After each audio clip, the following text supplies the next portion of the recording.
Nursing પરીક્ષાના ગોટાળા મુદ્દે ઋષિકેશ પટેલનું નિવેદન સામે આવ્યું છે। આજે અધિકારીઓ સાથે બેઠક કરાઈ છે। પરીક્ષા મુદ્દે નિર્ણય ઝડપથી કરવામાં આવશે તેવું આરોગ્ય મંત્રી ઋષિકેશ પટેલે જણાવ્યું છે। વિદ્યાર્થીઓના હિતને ધ્યાને લેવામાં આવશે। વિદ્યાર્થીઓના માર્ક્સ તપાસવામાં આવી રહ્યા છે। 90 જેટલા સેન્ટર પર વિદ્યાર્થીઓના માર્ક્સની તપાસ ચાલી રહી છે। કોના કેવી રીતે માર્ક્સ છે તેની તપાસ થઈ રહી છે તેવું આરોગ્ય મંત્રી ઋષિકેશ પટેલે નિવેદન આપ્યું। સત્તાવાળાઓને બોલાવ્યા હતા। કેટલીક બાબતો જે ધ્યાન ઉપર આવી અને પરીક્ષા લીધા પછી આ આખા જે આપણા લગભગ 90 ઉપર સેન્ટર હતા એ સેન્ટરોમાં કોના કેવી રીતે માર્ક છે આ બધી પ્રકારની ચર્ચાઓ કરવામાં આવી અને એ હવે યોગ્ય નિર્ણય એના અર્થે લઈ અને આપ સૌને અમે ચોક્કસ જાણ કરીશું।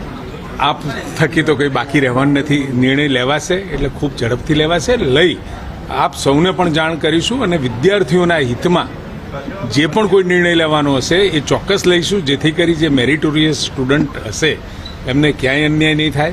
પરંતુ આખી આ પરીક્ષામાં કેવળ એબીસીડી એક જ ક્રમની અંદર ઉત્તરોનો જે પ્રશ્નોનો જે ઉત્તરો આવતા હતા એના કારણે આ મોટી કન્સ્પિરન્સી થઈ છે અને એ કુલ વિદ્યાર્થીઓના માર્ક્સ વગેરે એ પણ અમે જોઈ રહ્યા છીએ અને એના અંતે નિર્ણય 2 થી 3